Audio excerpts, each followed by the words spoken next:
Hi everyone, this is Jim. Welcome to part 4 of Attack the King. This first game is a real gem. I think I'm going to show the whole game here.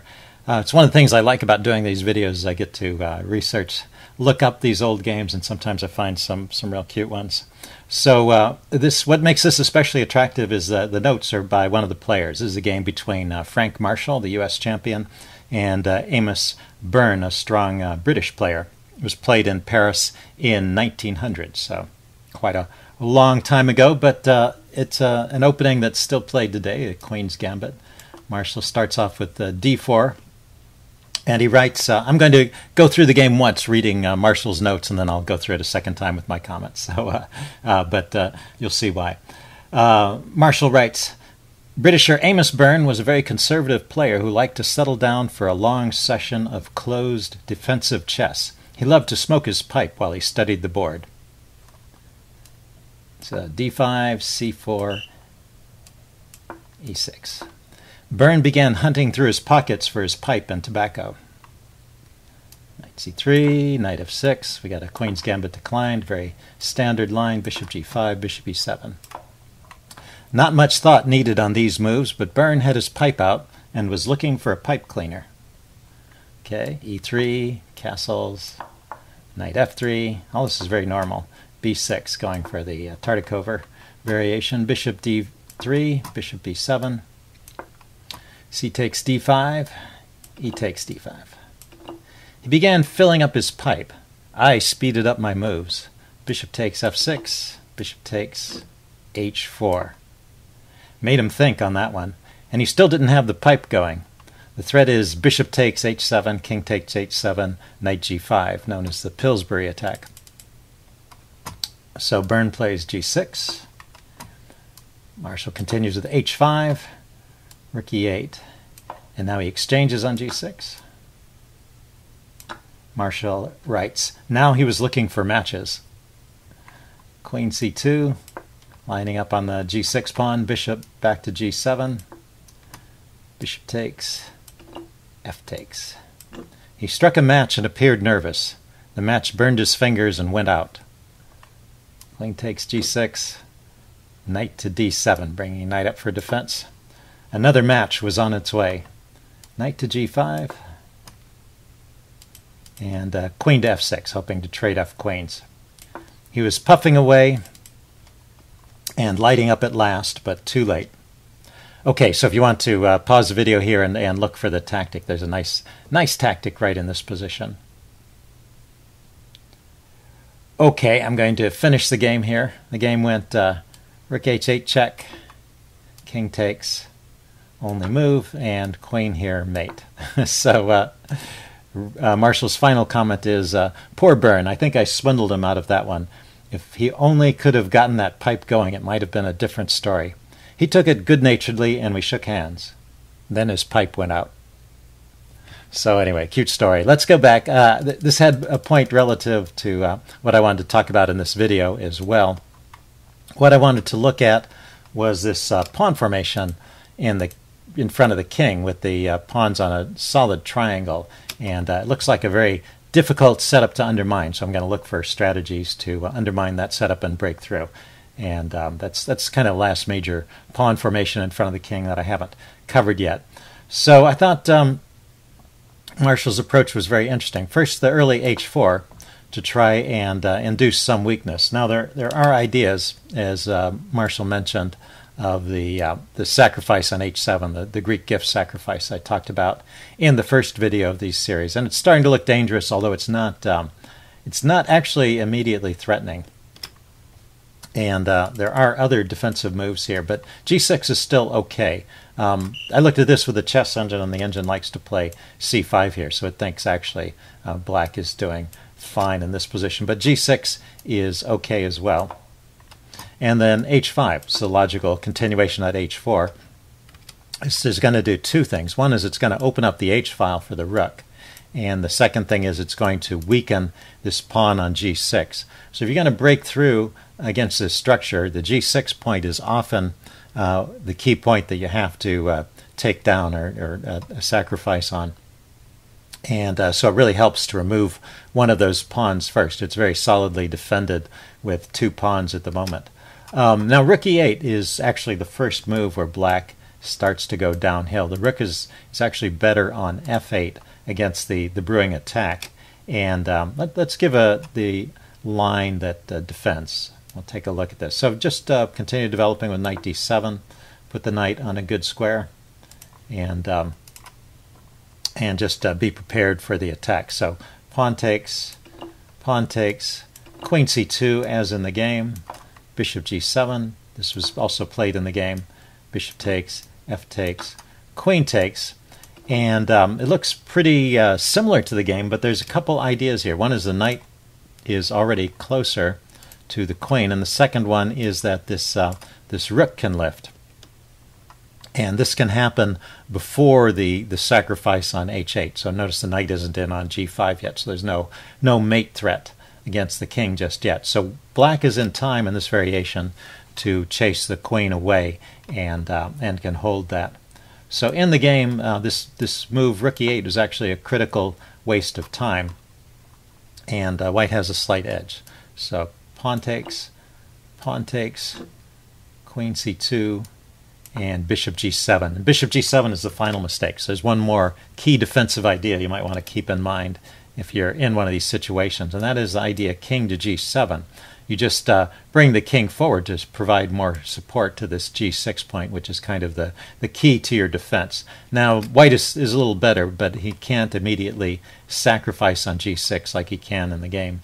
And after this bishop retreat that Byrne played, then the sacrifice works, and actually there's no stopping this one. And it's because the rook is already on this file. We saw how dangerous that was. The knight is just one move away from hopping in, and this rook can't lift up to chase the queen away. The rook can only sacrifice itself because that square is not covered, whereas when it was on f8, the rook had the possibility of coming up to f6 and chasing the queen away. So those small differences there make the difference in this game. Okay, let's take a look at the next example. The next position I wanted to look at was taken from a game between Laszlo Szabo with the white pieces against Andras Adorjan with the black pieces, played in Budapest in 1963. So this game, oddly enough, was a Marshall Gambit named after Frank Marshall, who we saw in the previous game. And the line played is known as the original Marshall Gambit. I'm looking at it from black's point of view, and we're just going to skip ahead to the opening and look at the key position. Adorjan is all lined up for the attack. You can see he's got his pieces pointing towards the king, and they're ready to jump in. And white doesn't have any pieces developed other than this bishop here outside the pawn chain. And it is well posted, actually. So this is a position that white can hold with correct play, but it's kind of a tricky position, and black is down a pawn. Black has sacrificed a pawn. This is a gambit, and I think it's been shown that the best black can really achieve with accurate play is a draw. But like I say, it's pretty tricky. So anyway, knight g4. He's going in and going after the pawn on h2, and hoping to provoke a weakness. And one of the main ways of playing here is with h3, queen h4. And then there's some only moves that white needs to play to defend. There's queen f3 here, bishop h2 check, and it turns out, oh yeah, that's defended by the knight, and the king has to go to the f1 square.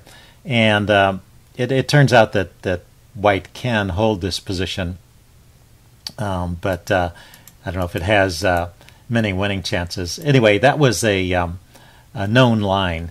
And Laszlo's going for something different. He tries to defend with g3, setting up this solid pawn triangle again. And Andras has a nice reply to this. He immediately sacrifices the knight on h2. And this is not an immediate sacrifice because it's actually not safe for the king to take that pawn. If the king takes, or to take the knight, if the king takes, then the queen comes in with check. King drops back, and now this sacrifice crashes through. And after this check, if the king goes to f1, then the bishop is coming out to h3, and if the king goes to h1, then the bishop is coming out to g4 and then to f3, and it's just a winning attack that breaks through. So king takes knight just can't be played there. The best defense according to the chess engine, and one that leads to about an even game, is queen to h5. That's the recommended move here. And then the knight can just retreat, and black can play on. He's gotten his pawn back even, and he can continue to attack. So that should be a fine outcome as well. Laszlo tried something different. He came out with bishop d5, an interesting move. It's basically giving some material back. The bishop comes out and attacks this rook here and also defends. The problem is it's loose on that square. And here's the idea. Bishop takes, this was played, pawn takes, and now queen takes the bishop, but now it's safe for the king to take the knight. So if we look at this position,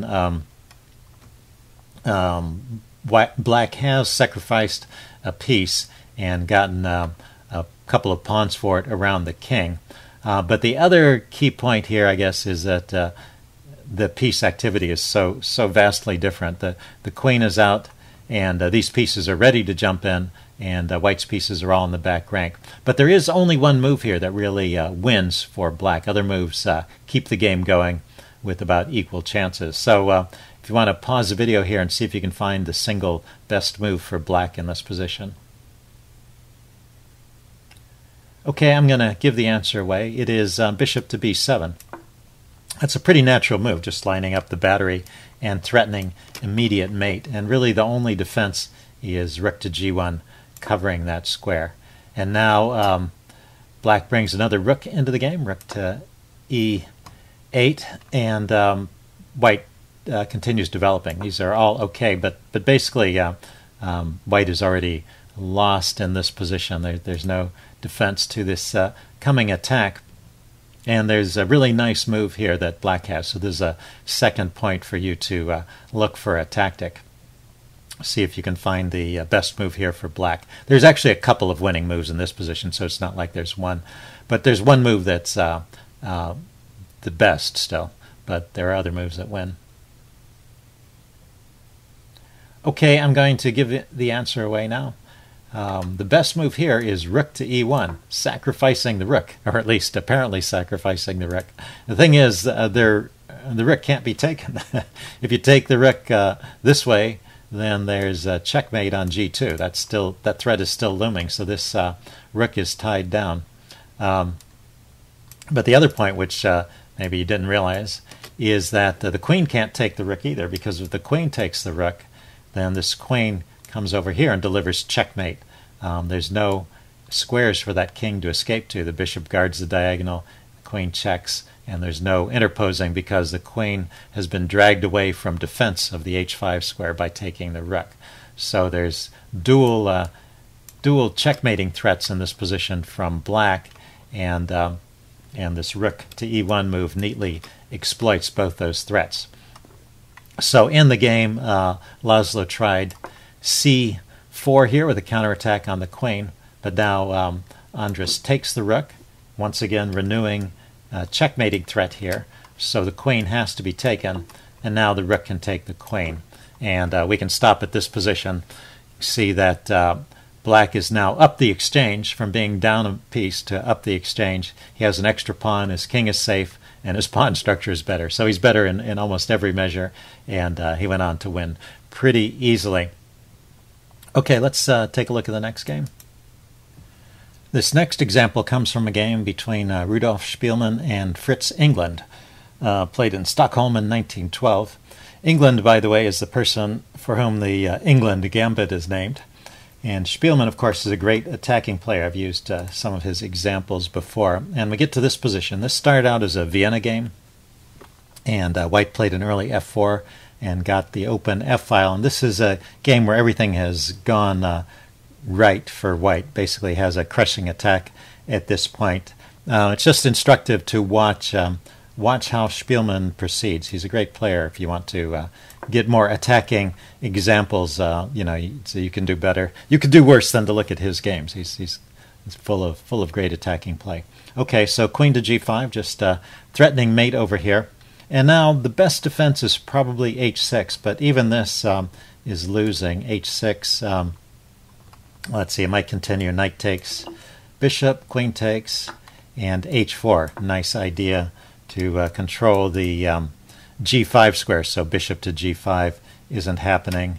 Black tries to get something going on the other side of the board with knight a5, rook f4, king runs away, and rook to g4. Just getting the pieces lined up for the attack and getting ready to break through.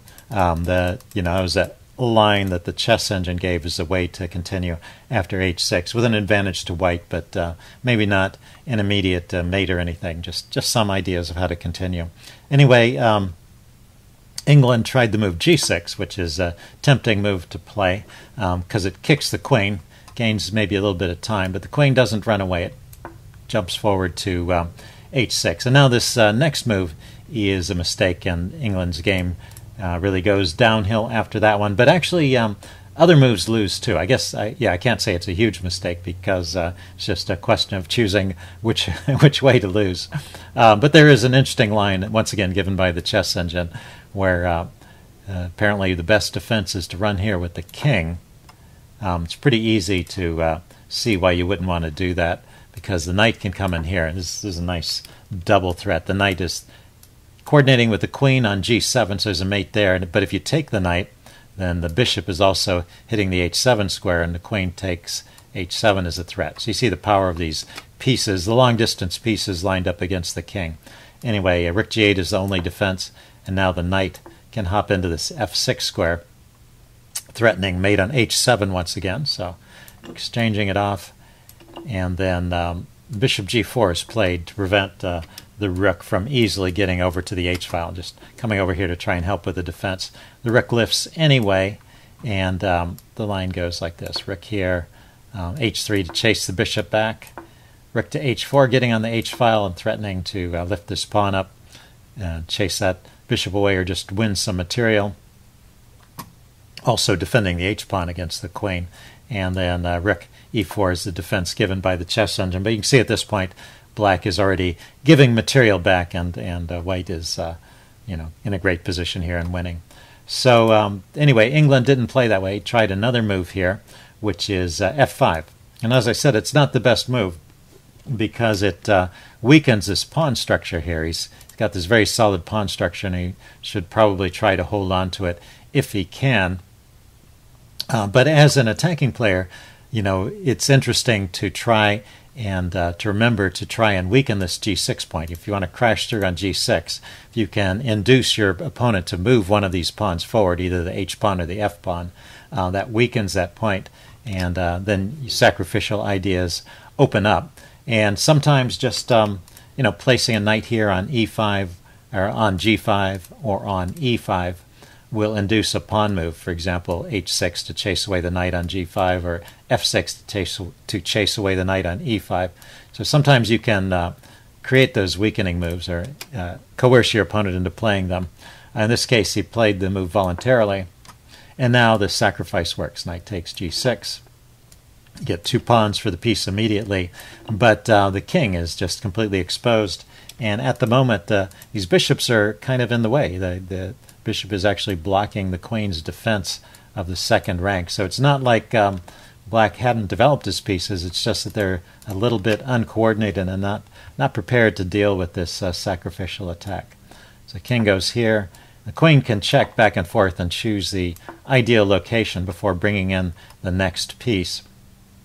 And now a very key attacking moment here is to continue on with g4.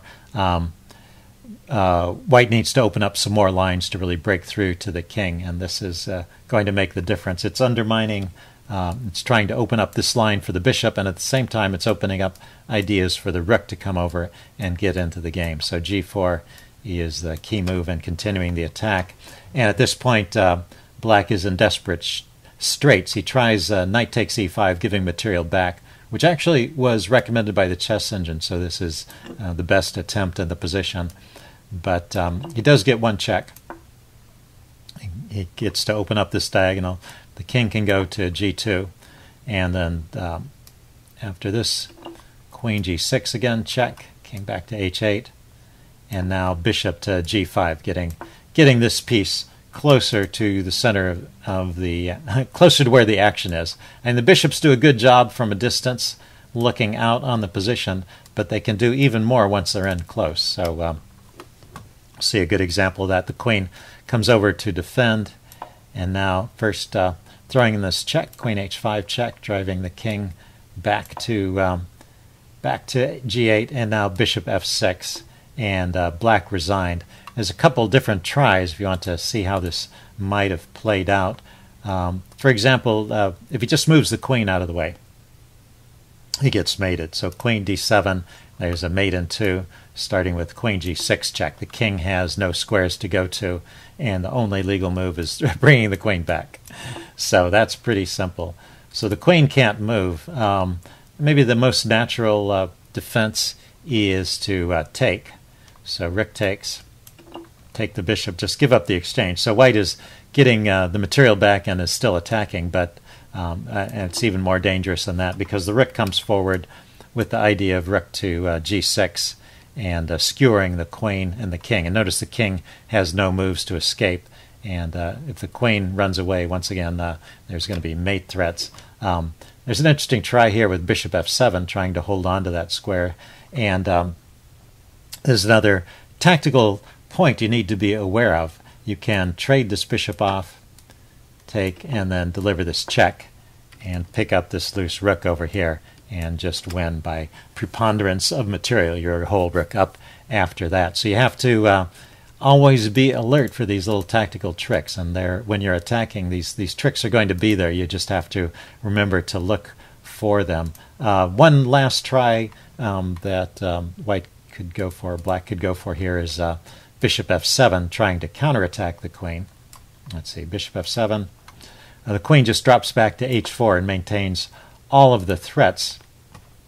And in fact, there's also a threat of just winning material here, as well as a threat of taking the queen, and the queen still can't move because the king will get mated. One more try here, bishop to e7, pinning this bishop so that the queen can't be taken immediately. But after bishop takes, once again, white is winning by preponderance of material, if for no other reason. So pretty nice, once again, a nice attacking game from Spielman. This next example comes from a game between Max Kirschner with the white pieces and Siegbert Tarrasch with the black pieces. We'll be looking at this from Tarrasch's point of view. This was played in 1888 in Nuremberg. Let's go up to move 14 here.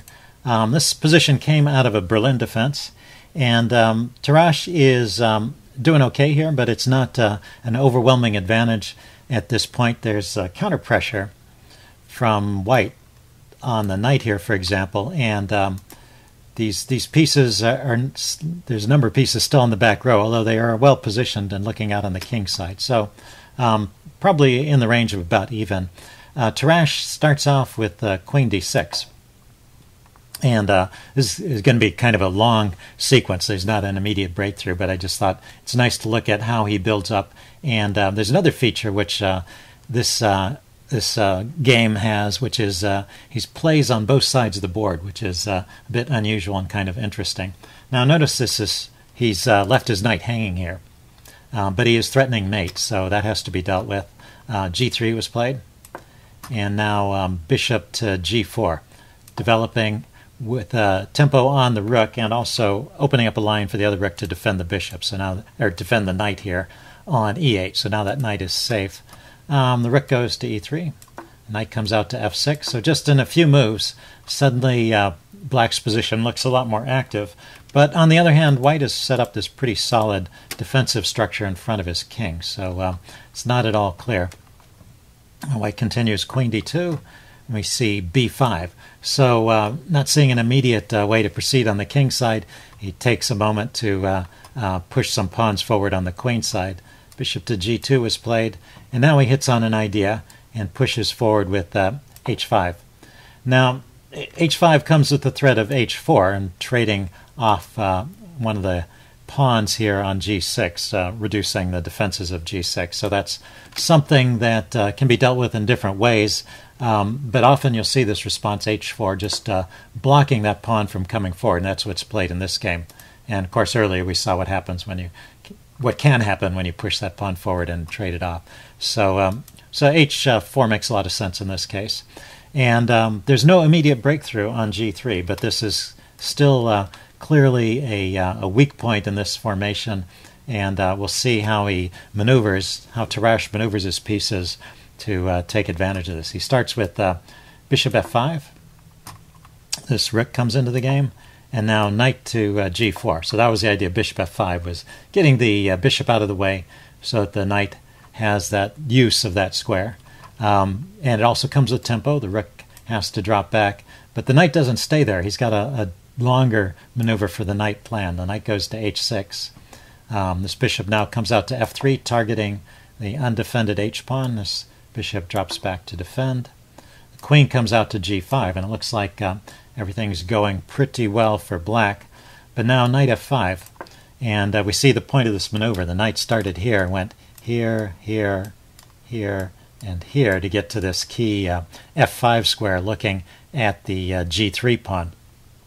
So a very important square for that knight in this pawn formation. And notice that not only did the knight have to make 4 moves, but the bishop also had to clear both of those squares. So actually that maneuver took a total of 6 moves.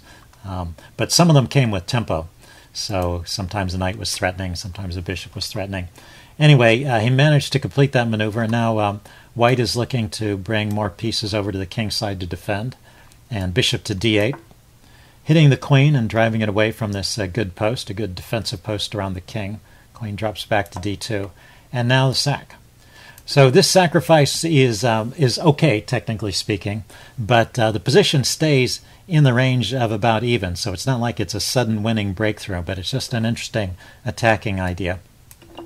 Pawn takes, queen takes, and now bishop g2 to defend is the only defense, and bishop takes h4.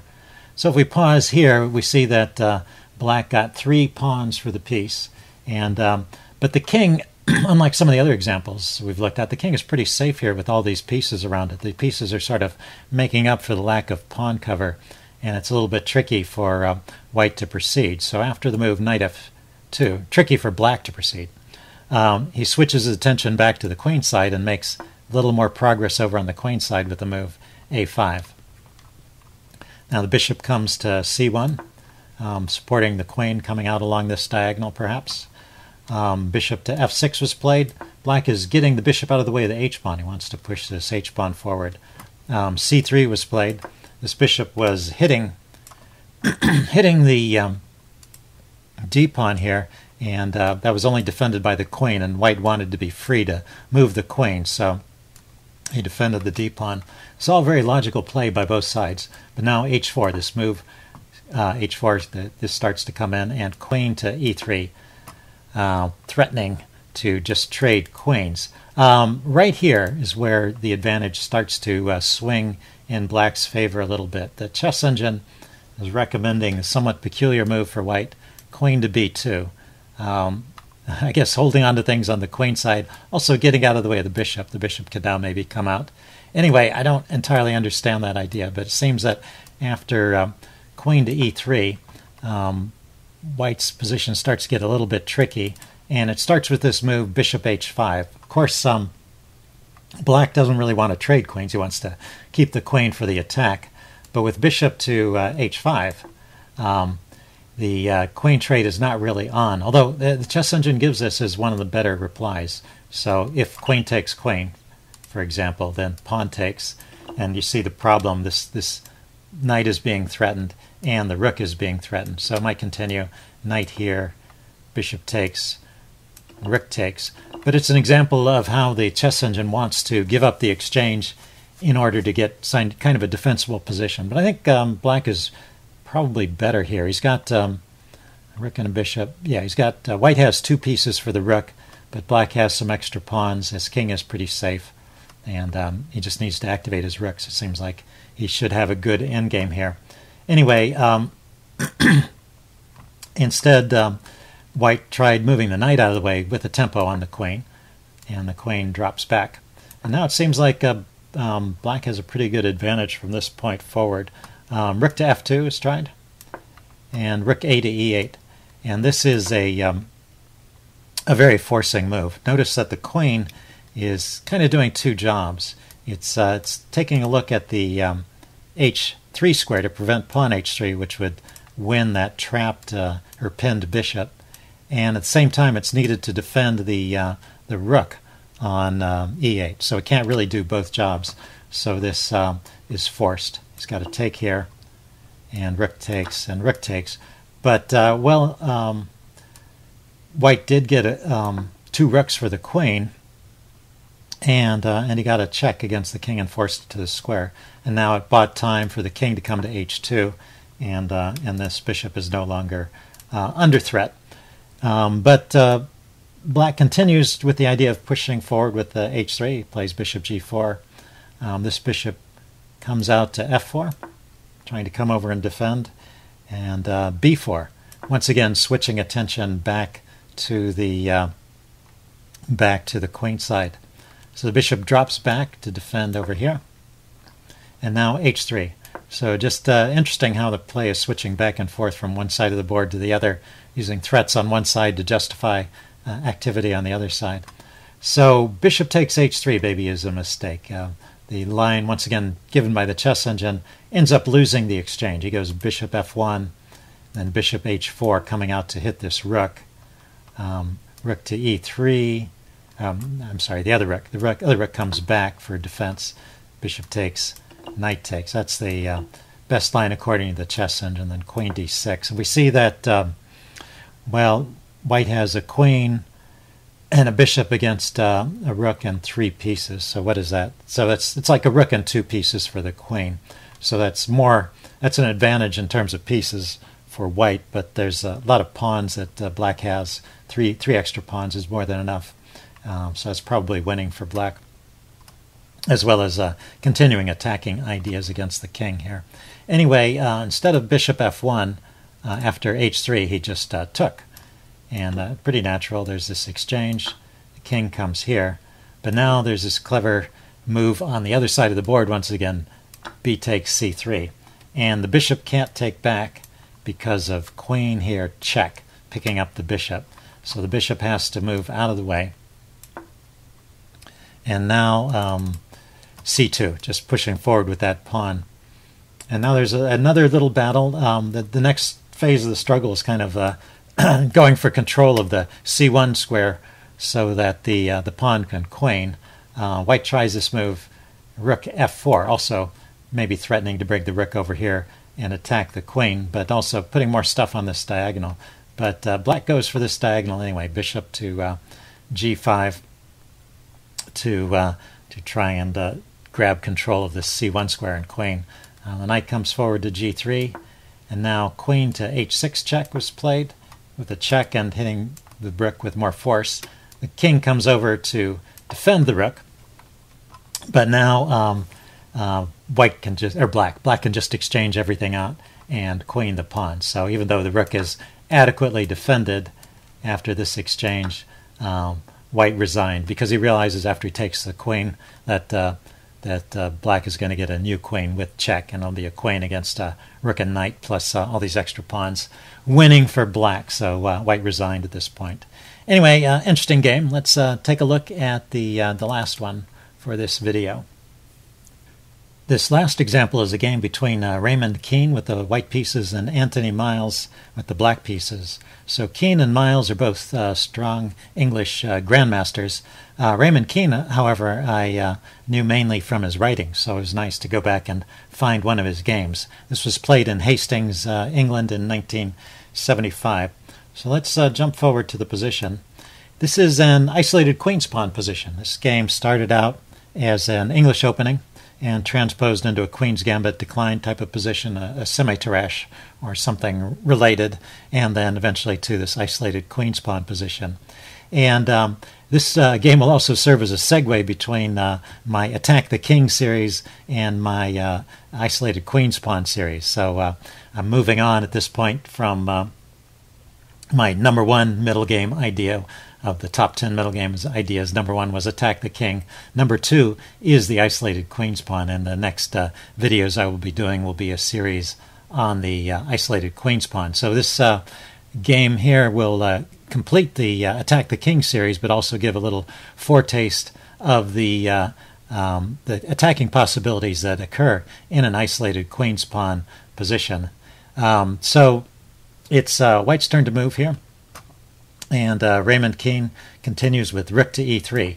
So we see that one advantage of this isolated queen's pawn is it's given all of these squares to White.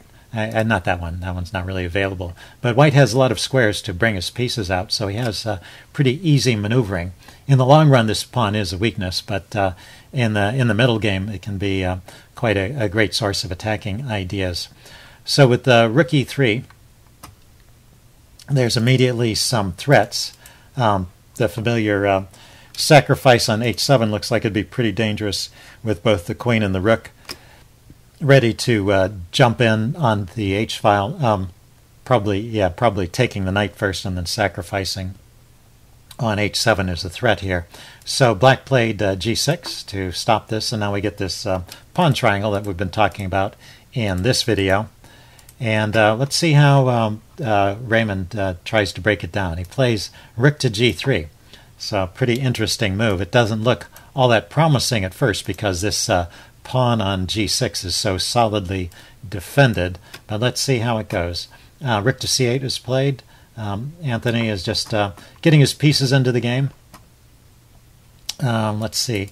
After rook c8, Raymond continues with bishop to h6, hitting the rook. Rook goes over to e8, and now he plays a3, hitting the knight. So he's driving black's pieces back with some simple moves. And then, having reached this position, he strikes and comes up with the amazing sacrifice, knight takes g6.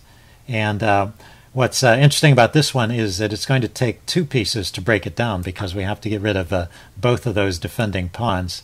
So he has to follow that up with the bishop sacrifice. But at this point, he actually has a winning game. But there's one key move that White had to find right in this position. So if you want to pause the video here and see if you can figure out what the best move for White is right here. Okay, I'm going to give the answer away. Maybe it's not too hard to find, but there's a lot of similar moves that, and only one of them really works. And the move that works is queen to b1, so probably not the first move that anyone would think of. The idea is simple enough. You just want to get on this diagonal and coordinate with the rook and take that pawn on g6 with the queen come in and mate. But there is a problem if you go to d3. Let's give that example. So if you go queen to d3, kind of the most natural move here, black has this really nice defense, knight to e5. Notice that black is up two pieces, so he can afford to give back a piece. And this attacks the queen and defends the pawn. So you really, if you just move the queen away, then nothing much has been gained. So you have to take the knight, and then black can trade off queens and save his knight. And so black remains a piece up. He's down some pawns, but looks like black can hold this position or certainly have better chances than in the game. So queen to d3 is not the best move here. And there's a similar drawback with queen c2. So queen to b1 is the one move that, when there's no great counterattack from from black. I think queen c2 he just takes on d5, hitting the... No, that wouldn't work because that would leave g6 hanging. Anyway, I forget what's wrong with queen c2. But queen b1 was what was played. And so now black continues with knight to e5 anyway. He's got to find a way to kind of stave off this attack for a little bit. Taking here and then throwing this knight in the way. That was his idea, to defend. But, oh, that's right. This line would have been more dangerous if the queen were on c2 because there would be a pin on the knight. That's why queen c2 didn't work. So that it would have followed a similar line up to this point, but now this knight would be pinned. But anyway, this was the best black could come up with to defend in any case, but now the knight is free to take.